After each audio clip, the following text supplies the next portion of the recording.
Hello and thank you for watching KBC Channel 1. We would like to have an interactive session on matters the blue economy. And we want to find out how far Kenya's blue economy sector has come, what is being done to ensure that the potential of this sector is achieved, both from a government perspective and development partners perspective. My name is Betty Kiptum. Thank you for joining us.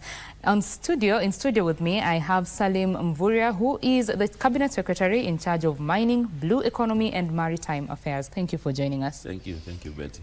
I also have Henriette Geiger, who is the European Union Ambassador to Kenya. Thank you for joining us and welcome to KBC. Thank you. Thank you very much. Asante sana. So maybe a bit of background on the numbers. Blue economy accounts for about 7% of the global GDP.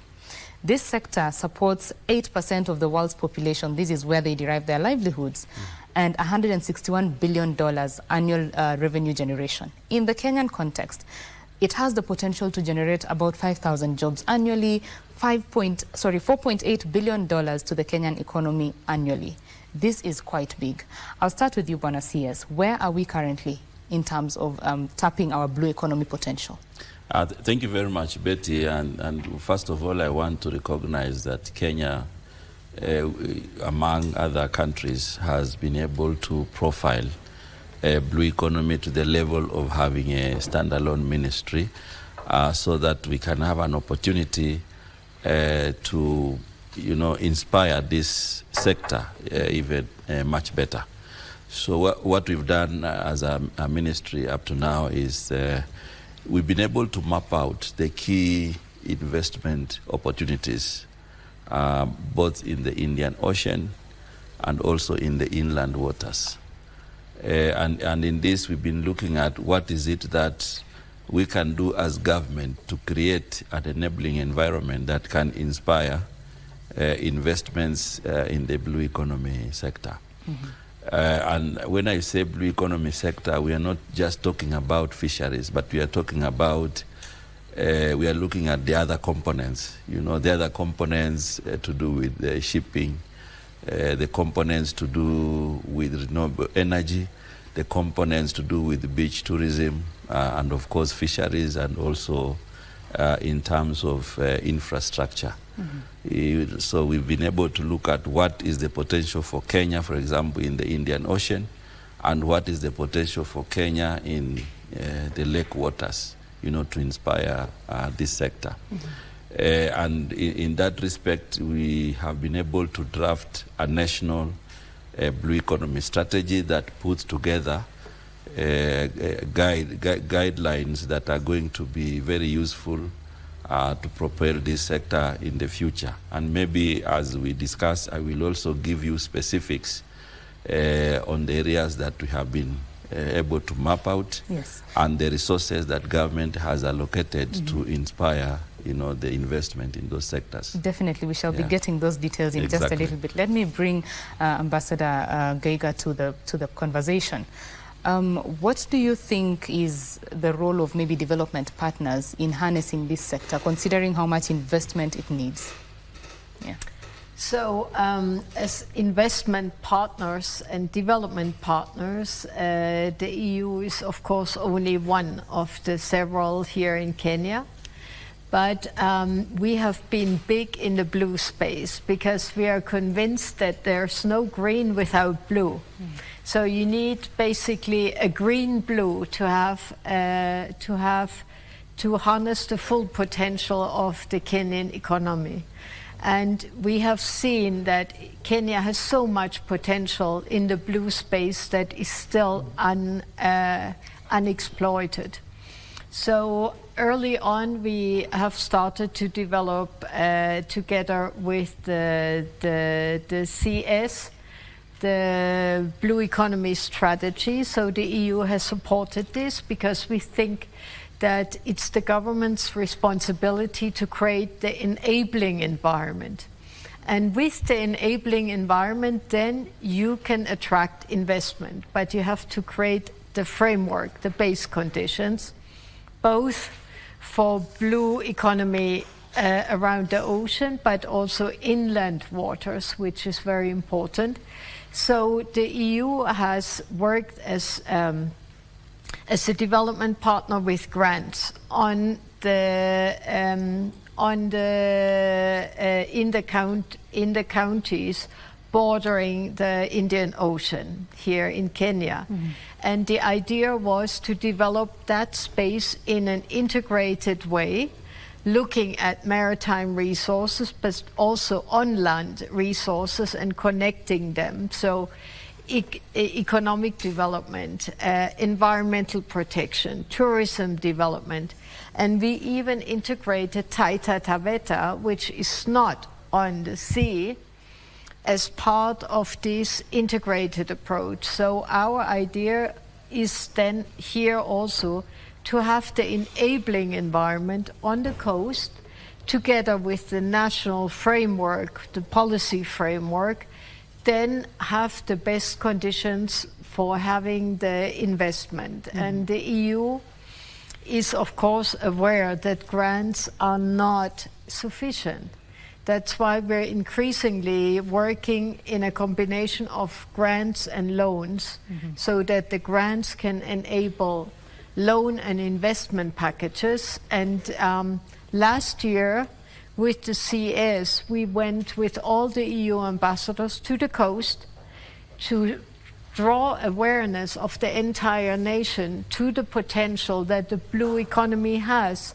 And we have this project called Go Blue of the EU with several member states, and in trying to build that enabling environment. Right. And the next logical event is that we're together with the CS Blue Economy, having an international Africa-wide investors conference in the blue space. Right. Just hold on to that. I will come to you to give us more details on, on that particular conference.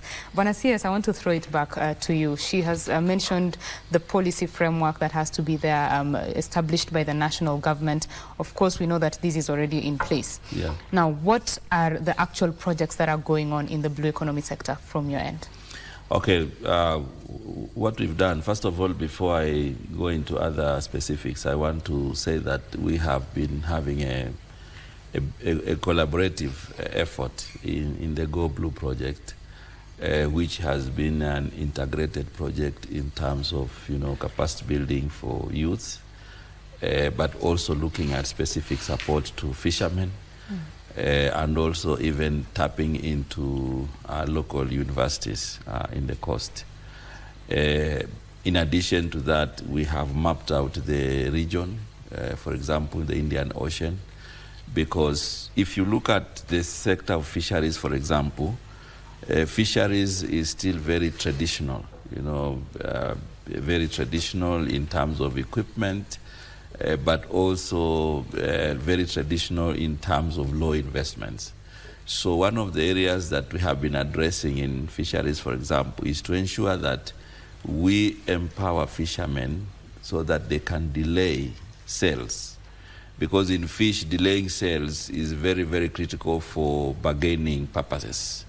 So we have mapped out the entire region all the way from Lamu to Kwale. And we are going to be spending 1.4 billion to build landing infrastructure.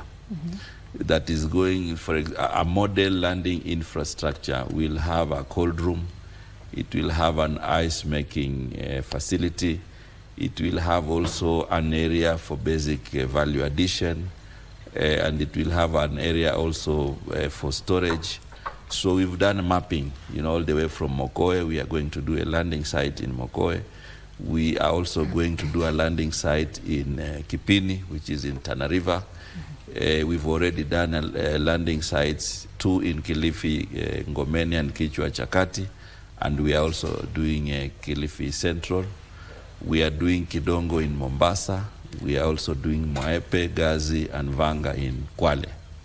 Those are landing sites basically to support fishermen so that when they land their fish, then they are able now to get cold storage. Secondly, we have also looked at other opportunities. For example, in Shimoni, we have an opportunity for fish port and fish processing.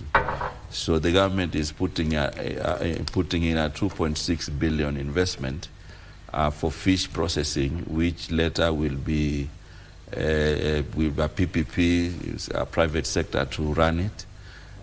We are also doing Liwatoni. Liwatoni is basically also a fishing hub, a processing place, and in fact we've just advertised to get a private sector who can work with government on Liwatoni. We have also looked at other areas, you know, apart from the Indian Ocean. We've looked at Lake Victoria, all the way from Busia to Migori, on the same issue of infrastructure. And in Busia, we've just concluded Bumbe landing site, but we will also, no, we've done Mulukoba, so we are doing Bumbe. Okay. Then in Siaya, we've concluded Luanda Kotieno. We will do Wichlum. We'll do also Asembo Bay. In Kisumu, we do Asat and Ogal. Then in Homa Bay, we are doing Mainuga, Nyandhiwa, and Diwakula. Migori, we've concluded Sori, but we are doing Got Kochola.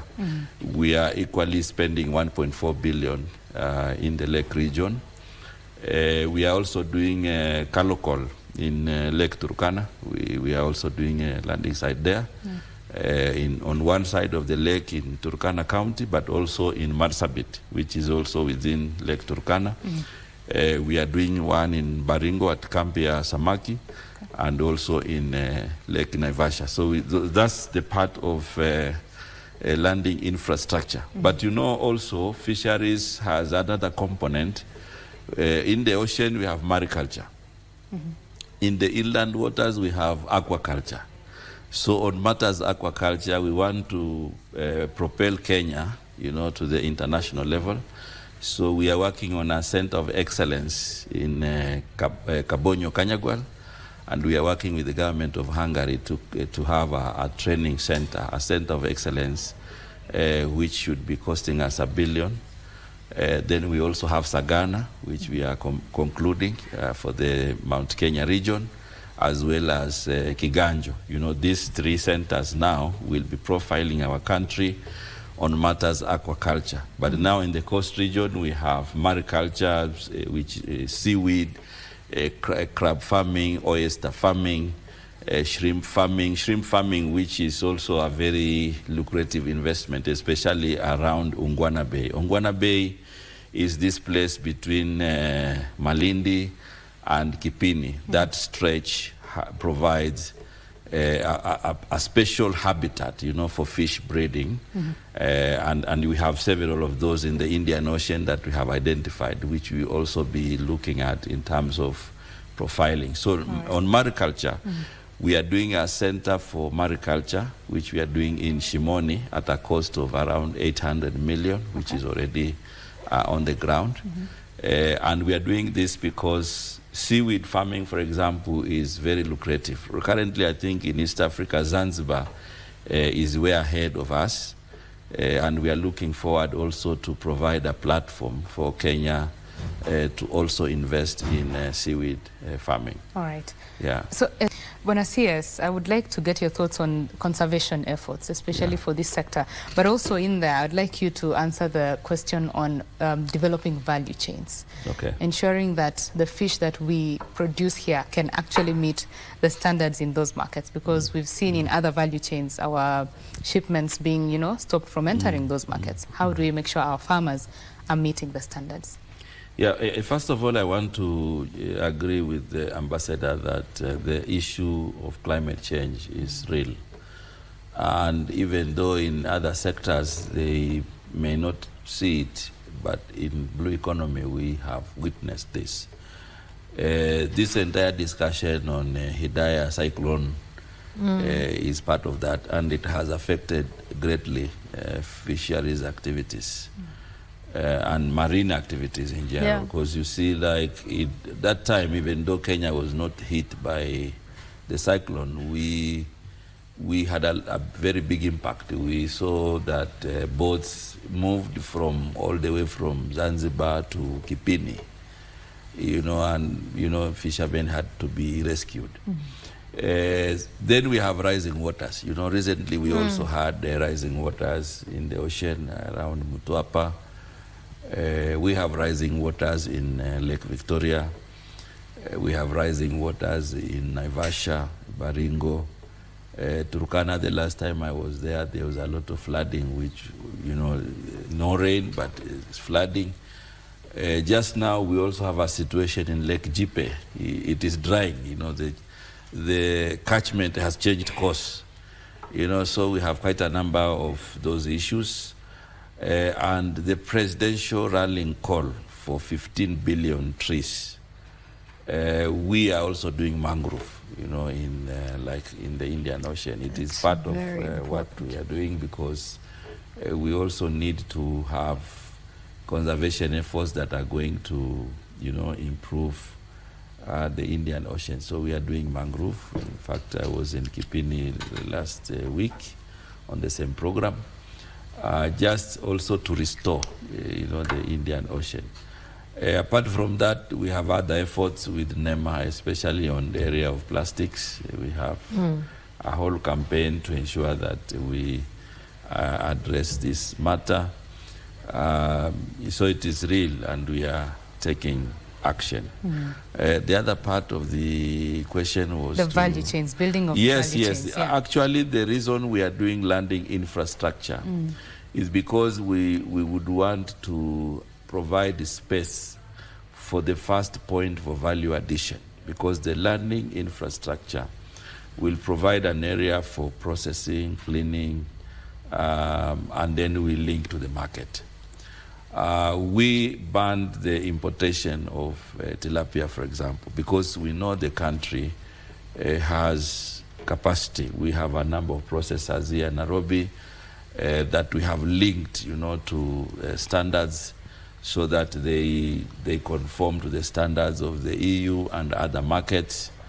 Currently, we are working on an investor in Kakamega who wants to export to the EU, and we are looking at, you know, the standards.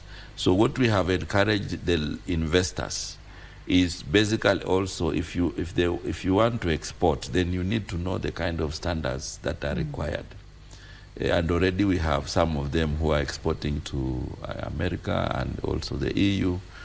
So that is what we want to encourage, and that is why we want the Blue Invest conference, which is coming up on the 3rd and 4th of July, we look at it as an opportunity, you know, to bring in the global investors who will not just be speaking, but they will have an interface, you know, with the local teams here, so that even as they partner in investments, the issue of standards becomes key.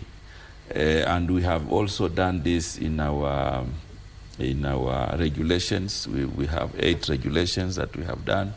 And part of the regulations, there addresses the issue of standards. Yeah. Since you've brought up the conference bit of it, I think let's just have that conversation now. This Blue Invest conference that is happening next month, early next month, what do you hope to achieve? I'll start with you, Ambassador. What do you hope to achieve, and specifically, how can we make those conversations go beyond just talk and papers to implementation? Yeah. Thank God it's not a conference that is a talk shop. It's a conference that is a matchmaking, a speed dating.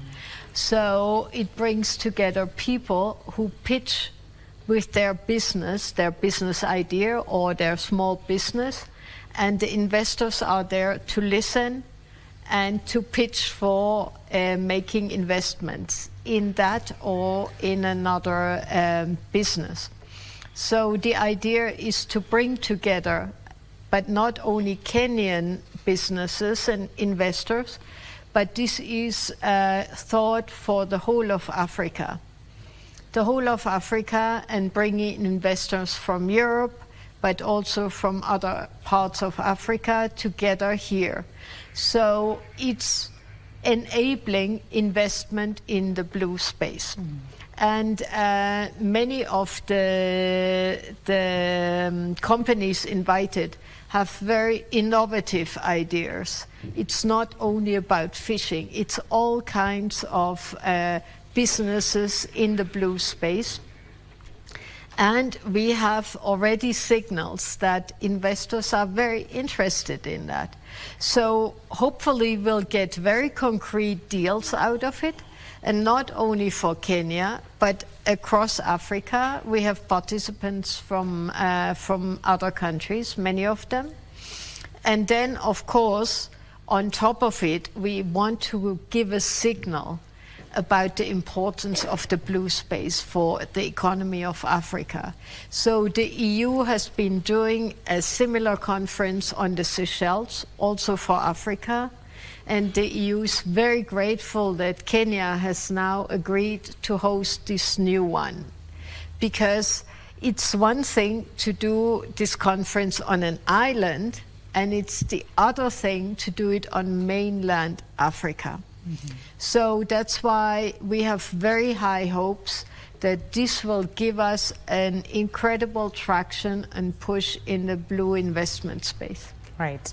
I am informed we have about 2 minutes to wind up, so I'll give each of you 1 minute to give us your closing remarks.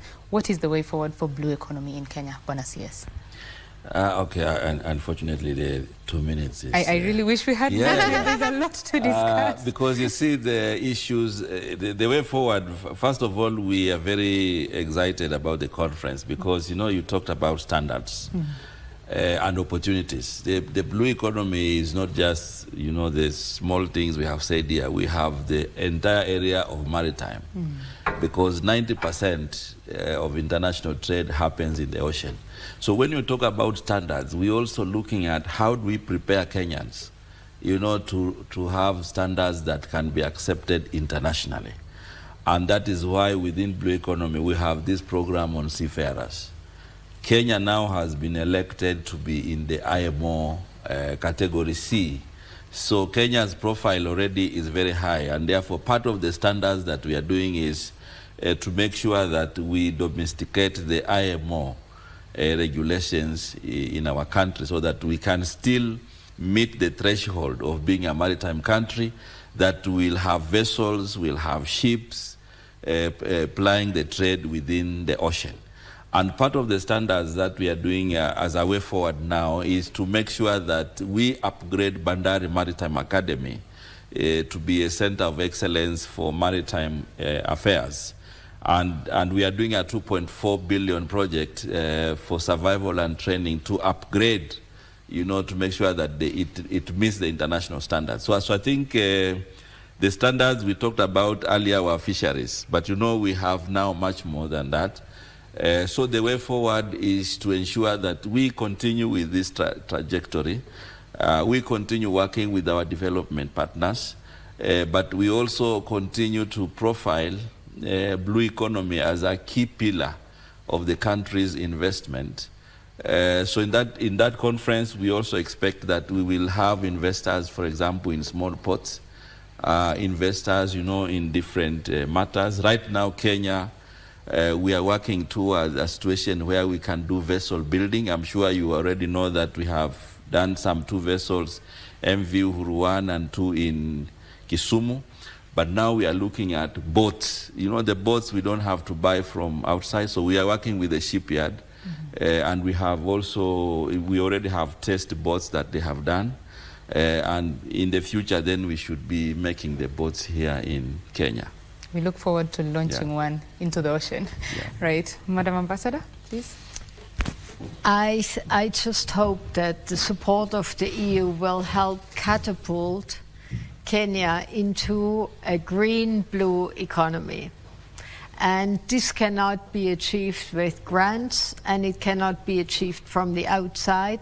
It can only be achieved by all the actors here in Kenya being aware of the potential and bringing investment in that space. And Kenya has so many young and energetic and talented people that can creatively use the potential when the enabling environment is there. So I have full confidence that we're growing into that space, And I think Kenya can become a superpower in the blue space. Awesome. Kenya can become a superpower. I like that, in the blue economy space. And of course, as you said, there is no green without blue. Yeah. I love that. I guess that is a great way to end the conversation. Remember, we have been talking about matters blue economy, and my guest, Henriette Geiger, who is the European Union ambassador to Kenya, as well as Salim Mvurya, the Cabinet Secretary for Mining, Blue Economy and Maritime Affairs. Of course, the Blue Invest Africa Conference will be taking place on the 3rd and 4th of July in Diani. That is just in a few days. Be sure to join those conversations, and we shall be bringing you up to speed on exactly what is happening in that conference. My name is Betty Kiptum. Thank you very much for watching. Bye-bye.